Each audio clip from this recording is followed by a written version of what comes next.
Hello friends, welcome to my channel prose with Priyanka.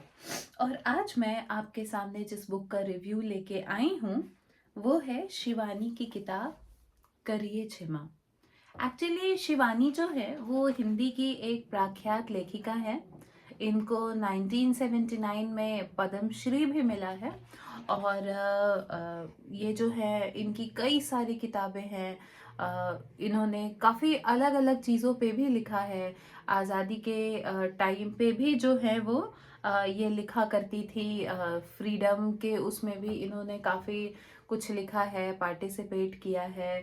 तो basically ये जो शिवानी है ये पहाड़ों से आती है।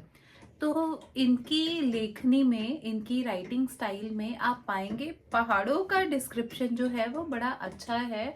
और वहाँ की प्रॉब्लम्स और वहाँ पे जो चीज़ें होती है और कैसे एक जो बर्फ में कैसे वो कुछ साइकोलॉजिकल चेंजेस भी आते हैं व्हेन इट स्नोज, जब कहीं बर्फबारी होती है और लोग काफी दिनों तक अंदर रहते हैं तो कैसे वहां पे क्या प्रॉब्लम्स हैं, ऐसी ऐसी कई सारी छोटी छोटी चीजें जो है वो आप देखेंगे। और चूंकि ये आजादी से पहले का भी आपको काफी कुछ you will see in her writing. तो इट एक्चुअली जो है ना इसमें काफी क्यूरियोसिटी आती है पढ़ने के लिए। बिकॉज अभी के टाइम में जब आप उसको पढ़ते हैं इन 2025 तो it takes you back in the past की आजादी के पहले हमारे इंडिया में चीजें कैसी थी। खैर आते हैं अब किताब के ऊपर। ये जो करिए छिमा इनकी किताब है। Actually this book has multiple short stories. बहुत ही 9 छोटी छोटी कहानियां हैं और उनको मिला के जो है वो किताब जो बनी है। और हर का एक अलग अलग कॉन्सेप्ट है। हर कहानी एक अलग ह्यूमन साइकोलॉजिकल डायमेंशन में है। एंड इट ऑल रिवील्स, जब आप इसको पढ़ेंगे तो आप पाएंगे कि कई बार हमारे दिमाग में चीजें कैसे चलती है और कैसे हम अपने दिमाग को किस तरह से ट्रिक करते हैं और कहाँ तक ट्रिक कर सकते हैं। And it's all about that. तो जो पहली कहानी है स्वप्न और सत्य। ये जो है इसमें the writer gets a dream और उस ड्रीम से मिलता जुलता ही ऐसा एक उनके साथ रियलिटी में भी हो जाता है। तो ये राइटर जो है because she was a widely red writer, बहुत ही बढ़िया उन्होंने अलग अलग जॉनरा की और काफी कुछ पढ़ा था। Obviously in order to be a writer you have to be a reader first. तो ऑब्वियसली इन्होंने काफी कुछ पढ़ा था। तो इन्होंने एक बुक का स्पेसिफिकली मेंशन किया है इसमें, द प्रोफेटिक ड्रीम्स। और उसमें ऐसा है कि कभी जो आपने सपने में देखा और वही फिर आपके साथ रियलिटी में हो जाए। तो इस स्टोरी में यही होता है। राइटर ने जो सपने में देखा वो एग्जैक्टली तो नहीं बट कुछ कुछ उसके जैसा ही हैपेंस विद द राइटर। तो इसको ही वो लिखती हैं। एंड शी ऑल्सो कन्फेसेस कि आदमी कहीं से भी झूठ बोल ले, किसी को भी कुछ अपने बारे में बता ले, बट जब आप अपने आप के साथ अकेले होते हो ना तब आप अपने आप से झूठ नहीं बोल पाते। Back in the mind you know कि आपने क्या किया है। तो वही बात है। और उसी का ये राइटर को गिल्ट भी है। अभी मैं ज्यादा बताऊंगी तो फिर वो सस्पेंस खत्म हो जाएगा। फिर एक दूसरी कहानी है 4 दिन की, जिसमें जो राइटर है उनके पापा के फ्रेंड है and who passes away and he leaves some books for her. और एक इसमें बड़ी अच्छी बात है कि ये राइटर कहती है कि मुझे आपके बारे में लिखने का बड़ा मन है, मैं आपके बारे में लिखना चाहती हूँ। एंड ही सेज कि नहीं, मेरे बारे में मेरे जाने के बाद लिखना। क्योंकि जब कोई इंसान नहीं होता ना तो उसके बारे में काफी सारी चीजें जो है वो बना के बोली जा सकती है, फैब्रिकेट करी जा सकती है। तो मुझे ये बात बड़ा लगा कि वी डोंट नो कि जितनी बायोग्राफीज है how many of they them are 100% true. पर पता नहीं उन्होंने क्यों कहा। बट इसमें एक लास्ट लाइन है बड़ी अच्छी है, वो मैं आपको सुनाना चाहती हूँ। ये इधर ही है, just let me turn the page. ये माना जिंदगी है 4 दिन की, बहुत होते हैं यारो 4 दिन भी।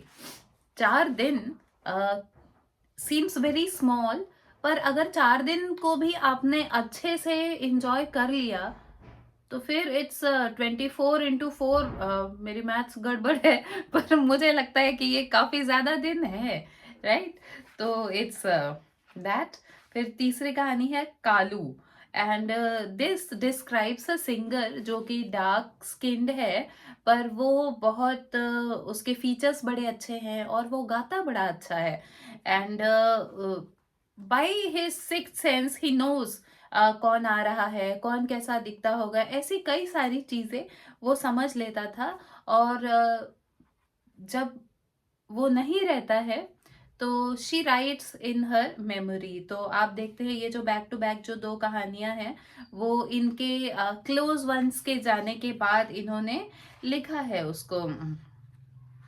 फिर there is this third story my, जिसमें कि एक रुक्की मौसी है, उनका इन्होंने उनके बारे में लिखा। Obviously when she was no more, तो ये उनके मेमोरी में ये लिखती है कि कैसे as she was dark skin, और फीमेल्स के लिए ये अभी भी इंडिया में है। इनफैक्ट मुझे लगता है शायद कई जगहों पे ये है that a girl is not accepted, not liked for marriage just because of their skin colour. अगर वो डस्की स्किन टोन है तो लोग वैसी लड़कियों को कम पसंद करते हैं और उनके साथ शादी नहीं करना चाहते हैं। तो she was one such girl who was badly treated in her marriage. बहुत उनके साथ बुरा, उनकी शादी बहुत बुरी रही, और उसका एकमात्र कारण ये था कि वो सांवली थी। एग्जैक्ट सांवला भी नहीं कहेंगे, विटिश कहेंगे उनको, जैसा कि शिवानी लिखती है। पर उसके कारण ही उनको अपनी शादी में काफी दुख झेलने पड़े थे, एंड बिकॉज ऑफ दैट वो अपने घर आ जाती हैं। और उसके बाद वो कैसे उनकी लाइफ अनफोल्ड होती है, वो कहाँ कहाँ क्या क्या करती हैं। पर लास्ट में एक इंसिडेंट ऐसा है जहाँ पे कि she has this in her mind, उनको लोग काफी अप्रिशिएट भी करने लगते हैं, वो साधु बन जाती है बाद में, ऐसी कई सारी चीजें होती है। बट एक उनके मन में ये टीस रह जाती है कि वाई वॉज आई रिजेक्टेड, मैं इतनी बुरी तो नहीं दिखती, क्यों मुझे इस तरह से रिजेक्ट किया गया। एंड वो राइटर एक कहती है कि शायद ये जो एक चीज रह गई, और लास्ट में जब उन्होंने ये बोल दिया तो शायद अब उनकी आत्मा खाली हो गई और अब वो आसानी से जा सकती है। Then there is another story करिए छिमा, जिस स्टोरी टाइटल के नाम पे हमारी बुक का टाइटल बेस्ड है। और इसमें अगेन एक ट्विंस की कहानी है, ये भी पहाड़ों पे ही बेस्ड है। कैसे वहाँ के लोगों को बाघ बाघ मिल जाते हैं, नैनीताल में है ना वो जिम कॉर्बेट नेशनल पार्क, तो ऑब्वियसली वो जो टाइगर्स हैं वो आ जाते हैं इधर उधर, और वो इजी प्रे, स्पेशली जब टाइगर्स बूढ़े हो जाते हैं तो वो अपना इजी प्रे, बिकॉज हंट नहीं कर पाते ना, तो वो जाते हैं और कुछ बकरियां मिल गई, कुछ ऐसे मिल गया तो उसको खा के आ जाते हैं। पर कभी वो लोगों को भी खा जाते हैं, तो वैसे टाइगर को फिर लेके जाके जू में रखते हैं, ऐसे कई सारा प्रोसेस होता है वो। तो वहां पे दो ट्विंस लड़कियां हैं और कैसे वो सरवाइव करती हैं। And then there is this Shridhar, तो वो श्रीधर के साथ थोड़ा सा लव एंगल है इसमें हीरावती का। और इसमें एक जगह पे ये हीरावती जो है वो कैसे प्रे करती हैं शिव जी के मंदिर में जाके। तो वो कहती है कि मैंने जो किया या नहीं किया वो सब आप क्षमा करिए, क्योंकि कई बार होता है अनजाने में भी हम कुछ ऐसा कह जाते हैं या कर जाते हैं जिससे दूसरों को ठेस पहुंचती है। तो मुझे लगता है कि अभी तक में जितना भी मैंने प्रेयर्स देखा है उसमें एक ये प्रेयर था जो कि काफी रॉ और काफी टचिंग है, कि हमने जो करा है वो हम जानते हैं, उसकी माफी मांगते हैं। पर हम ये नहीं सोचते कि कभी ऐसा भी कुछ हो सकता है जो हमने नहीं इंटेंशनली कहा या किया, पर उससे कोई हर्ट हो गया, तो उसकी भी माफी ये मांगती हैं। मेरा कहा अनकहा सब करना क्षमा क्षमा मेरे प्रभु, वो थोड़ा नैनीताल के डायलेक्ट में इसको ऐसे लिखा गया है। फिर उसके बाद जो दूसरी अगली जो कहानी है जिलाधीश, इसमें there is this female character, और वो उसको कैसे एक knight in the shining armour वाला जो है वो मिलता है उसका स्पाउस। तो ये कुछ वैसी कहानी है, अगर आप वैसी कहानियों में इंटरेस्टेड है तो आपको ये अच्छी लगेगी। उसके बाद फिर दो बहनें कहानियां है, ये आपको वैसा लगेगा जैसे टिपिकल वो 80s वाली मूवी होती थी जिसमें धर्मेंद्र होते थे और जया प्रदा होती थी और श्रीदेवी होती थी, all with sharp features and all. तो आपको कुछ कुछ वैसा लगेगा जब आप इसको पढ़ेंगे। तो दो बहनों के साथ ये कहानी है, वन जो इंटेलेक्चुअल है और दूसरी, और फिर कैसे उन दोनों के बीच में एक लड़का आता है and the relationship cracks, it's that. उसके बाद जो है ना अगली कहानी वो है, जस्ट लेट मी टेल, मसीहा। ये भी नैनीताल बेस्ड है ऑब्वियसली, और इसमें ऐसा है ना कि एक ब्रदर है और कैसे ही saves people in a flood, और उसके बाद फिर कैसे उनको सेवा भाव तो बेचारे के अंदर रहता है, पर कैसे उनका जो मेंटल सिचुएशन है, कैसे वो कभी किसी को बचाते हैं और कैसे वो किसी के लिए अच्छा चाहते हैं, बट यू नो कभी कभी हम अच्छा चाहते चाहते भी किसी का बुरा कर जाते हैं। तो आप इसको पढ़ेंगे तो you will get that angle.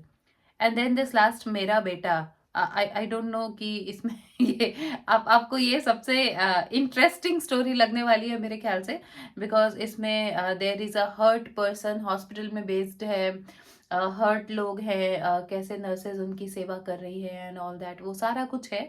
और उसके बाद होता क्या है कि एक हर्ट पर्सन आता है and this writer is said to कि जब तक इसके घर से कोई नहीं आता आप थोड़ा बहुत इनको देख लिया करें, and the person is in army air force ऐसा कुछ। But when the person wakes up, जब उसको होश आता है, when he gets the consciousness, तो पता है क्या होता है, वो इसको राइटर को अपनी रिलेटिव समझने लगता है और कैसे वो सारी चीजें होती है, और लास्ट में एक ऐसा एंगल आता है कि वो ठगी भी जाती है। तो ये जो हर्ट आदमी आता है ना हॉस्पिटल में जो आर्मी का होता है, तो बाद में when she enquires about him तो पता चलता है कि इसको मारा गया था कुछ लोगों के द्वारा। तो बाद में इनको ये भी बताया जाता है कि अगर किसी को मारा गया है तो क्यों मारा गया है, लाइक कई बार लोग ऐसे ही नहीं मारते किसी को, कई बार सच में किसी का कुछ रीजन होता है इसलिए मारे जाते हैं। So this is how the books and, और इसको मैंने एक दिन में खत्म किया है because the stories were very interesting. और आपको हर स्टोरी को पढ़ के लगेगा अच्छा दिमाग में ऐसे भी चलता है, ऐसे भी होता है।